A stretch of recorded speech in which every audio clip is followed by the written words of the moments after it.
A bit to share in 20 minutes, and it's a challenge to have such a large story to tell in a short time. And I also had a PowerPoint presentation that are representative photographs of not only Sagwitch, who I'm specifically talking about, but his entire band. And there isn't enough time to speak and then show those after with dialogue. So Justina, thank you for queuing those up, and she'll just periodically push a button and advance those photos without me saying anything specifically about them. But hopefully it'll give you a sense not only through what I say, but through what you see. I'm very honored to be a part of this session today, especially to be with Justina and Patty, who are two very dear long-term friends, and to tell you a little bit about somebody who is very significant to me. Can you hear me, by the way? You can't really? Yes. All right. Maybe we'll do it that way.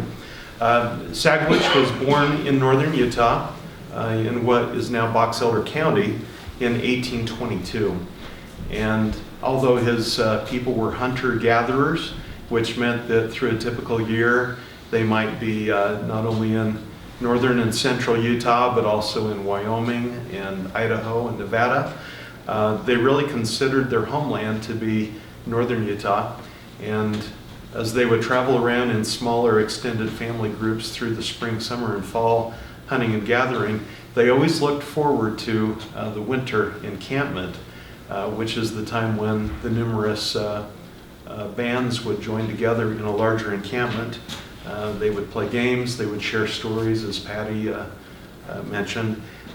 They would date and marry. All of the things that come from a larger society would happen in the winter time. Sagwitch, being born in 1822, with his homeland, really the epicenter of his homeland being Cache Valley, which they called Seahupagoi, Willow River, was a very interesting place to grow up if you were born in the 1820s and you're coming to age in the 1830s, because those of you who know something about the trappers, the mountain men, and that kind of European trade involving furs that were caught in northern Utah and its region, realized that they had strong interaction with the Indians that were there. So Sagwitch grew up knowing Euro-Americans and hearing English and French spoken. He was a small man physically, but he was an exceptional speaker. And in Shoshone culture, that was a very important person to have representing your tribe, because you needed someone who could negotiate for you with other Indian groups, and certainly as Anglo groups came in. And so it was a rich and a full life. Sagwitch was aware of the coming of the Mormons, and he was part of a delegation that came to see the Vanguard Company in the Salt Lake Valley on July 31st, 1847. And that relationship remained until his death. And it was early on a very positive relationship. I've found numerous accounts of the Shoshone bringing gifts of fish and ducks to the homes of their Mormon friends. They also taught the Mormons what plants in the Great Basin you could eat and what ones you had better never ever eat. They taught them how to make shoes out of certain kinds of bark. It really helped acclimate a people unfamiliar with the West in how to live here. Well, they could be gracious because they always had Cache Valley. Even as the Wasatch Front became settled, you had several years where Cache Valley remained really so isolated and so cold that it really wasn't an attractive place for settlement. That changed in September of 1856. That's when E.T. Benson, Apostle Benson, had seen his settlement, E.T. City near Grantsville, go through yet another disastrous year with poor crops, grasshopper infestations, drought, Everything that could go wrong in a settlement was going wrong. So he received permission from Brigham Young to take his beleaguered group into Cache Valley and attempt to settle there. They did, and they stayed and were soon joined by first dozens and very soon hundreds of other Mormon settlers. This almost immediately began to put a strain on very limited resources. Certainly the big game animals, the deer and elk and moose, became locally extinct as they were hunted by the Mormons.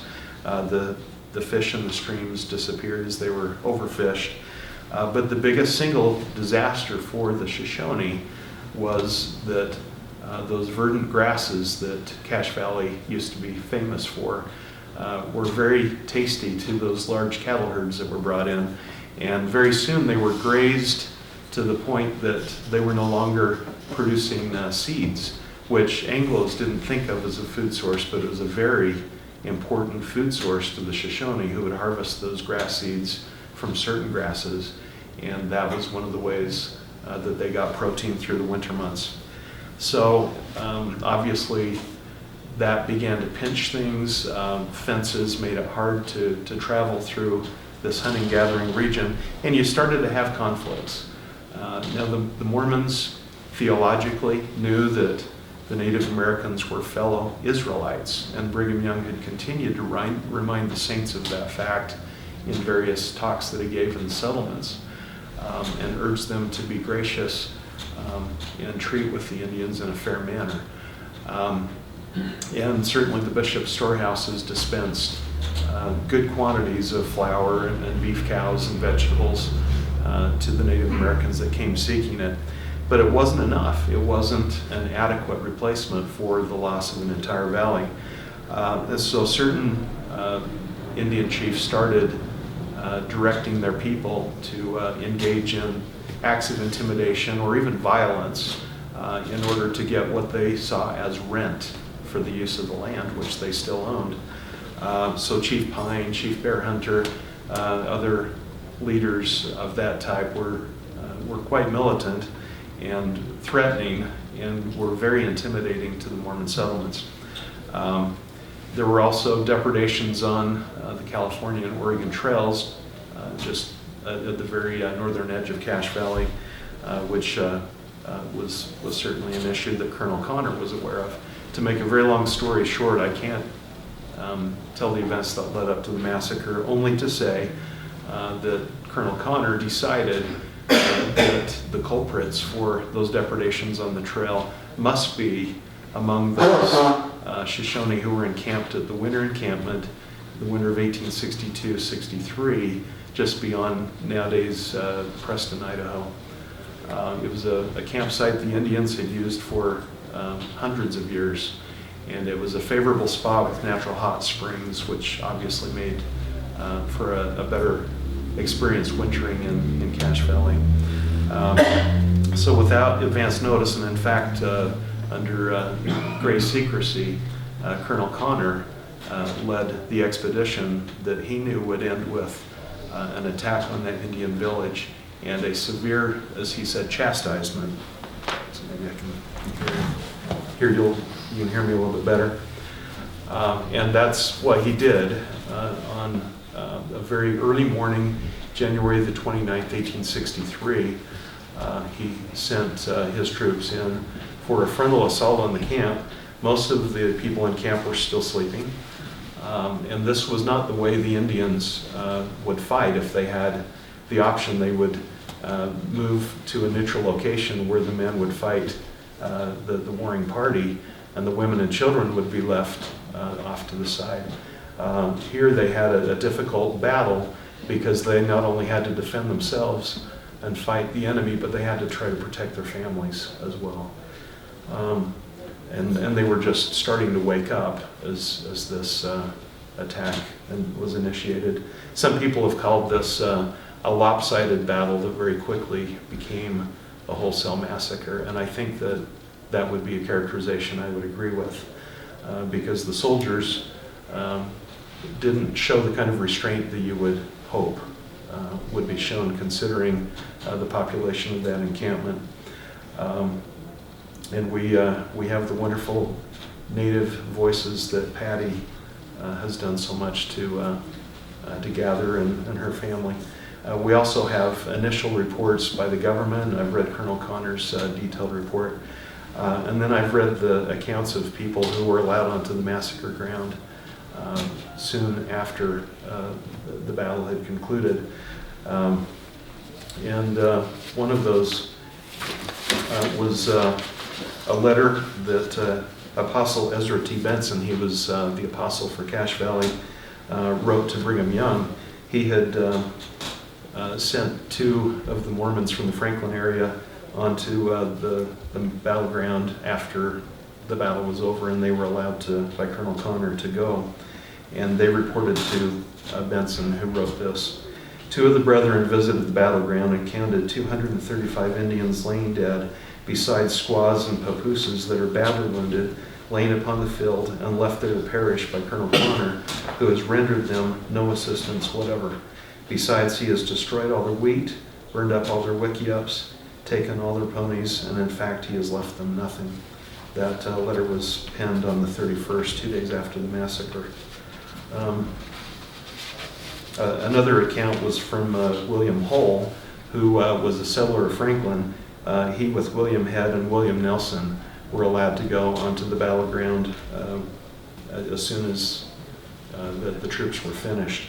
And this was his account. We drove our sleigh as far as the river and rode our horses through the river. The first sight to greet us was an old Indian walking slowly with arms folded, his head bowed in grief, lamenting the dead. He didn't speak to us, and soon left, going toward the north. Never will I forget the scene. Dead bodies were everywhere. I counted 8 deep in one place, and in several places they were 3 to 5 deep.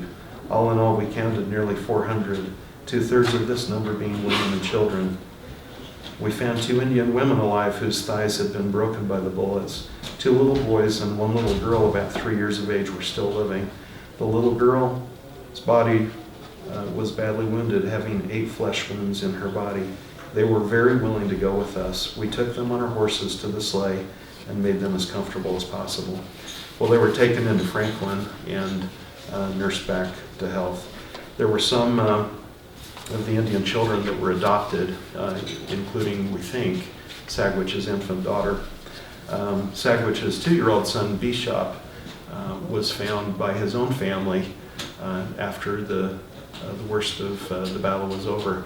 He had 7 wounds in his body and yet lived. He was found still clutching a bowl of now frozen pine nut gravy that he had started eating as his breakfast.